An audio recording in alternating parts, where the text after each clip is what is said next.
अभी क्लासेज में आपका स्वागत है। 80 शब्द प्रति मिनट डिक्टेशन स्टार्ट होगी 3 सेकेंड बाद। 11वें वित्त आयोग की सिफारिश पर बनाई गई फास्ट ट्रैक अदालतें भी लंबित पड़े मुकदमों को निपटाने में प्रभावी सिद्ध हुई है। इसके मद्देनज़र सरकार ने राज्यों को केंद्रीय सहायता उपलब्ध करवाकर सत्र स्तर पर संचालित 1562 फास्ट ट्रैक अदालतों की समयावधि बढ़ा दी है। केंद्रीय विधि मंत्रालय के अनुसार इन अदालतों में 80,50,000 मुकदमे स्थानांतरित किए गए थे, जिनमें से 21,83,000 का निपटारा हो चुका है। केंद्र सरकार का ग्रामीण आबादी को उसके घर पर ही न्याय प्रदान करने के लिए ग्राम न्यायालय अधिनियम 2008 के तहत पंचायत स्तर पर 5,000 से अधिक ग्राम न्यायालय स्थापित करने का प्रस्ताव है। इन अदालतों में सरल एवं लचीली प्रक्रिया अपनाई जाएगी ताकि इन मुकदमों की सुनवाई और निपटारा 90 दिन के भीतर किया जा सके।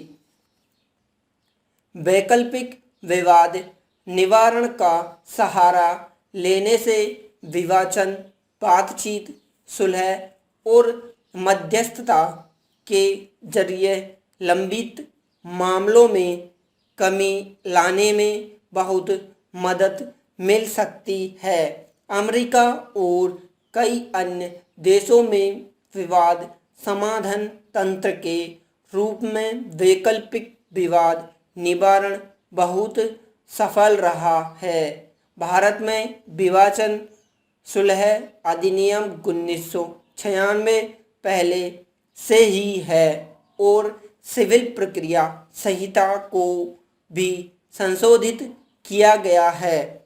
हालांकि पर्याप्त संख्या में प्रशिक्षित मध्यस्थता एवं सुलह कराने वालों के न होने से इन उपायों पर बुरा असर पड़ता है। न्याय की मुख्य धारा में वैकल्पिक तंत्र को विकसित करने के मद्देनज़र न्यायिक अधिकारियों और वकीलों को प्रशिक्षित करने की जरूरत है। इन सभी उपायों को और सुदृढ़ करने तथा इनका विस्तार करने की आवश्यकता है, लेकिन सुधारों को अमली जामा पहनाते हुए भावी आवश्यकताओं को ज़हन में रखना होगा, क्योंकि शिक्षा के प्रसार के फलस्वरूप अपने कानूनी अधिकारों के बारे में समाज के और अधिक तबकों के जागरूक होने से भविष्य में मुकदमेबाजी और बढ़ेगी। सरकार को समग्र न्याय प्रक्रिया को भी दिमाग में रखना होगा, जो मुकदमों को निपटाने में बाधा डालने के लिए अंतहीन जिरह संबंधी अपील और देरी करने वाले वकीलों की भूमिका को अनुमति देती है। न्याय में देरी को कम करने के जरिए वाद प्रक्रिया और सिविल प्रक्रिया में बदलाव लाने के लिए आपराधिक प्रक्रिया संहिता संशोधन अधिनियम 2002 के बावजूद स्थिति अब भी संतोषजनक होने से कोसों दूर है। तुच्छ मुकदमेबाजी के मसले से भी निपटना होगा और लागत में अत्यधिक वृद्धि करना इसका एक रास्ता हो सकता है। पुलिस जांच तंत्र को मजबूत और आधुनिक बनाने की ज़रूरत है, जिससे न्याय तंत्र पर बोझ कम होगा।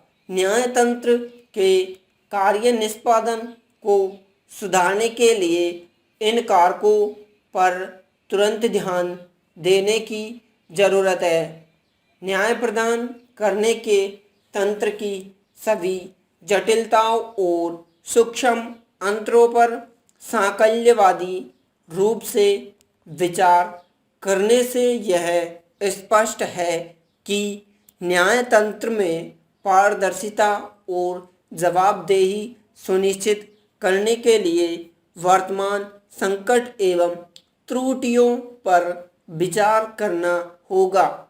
यह भी याद रखना होगा कि न्याय में देरी, पर्याप्त सबूतों का नहीं होना और वास्तविक जीवन की स्थितियों में संवैधानिक एवं कानूनी सिद्धांतों को लागू करने में असमर्थता लोगों के जीवन में तबाही लाते हैं।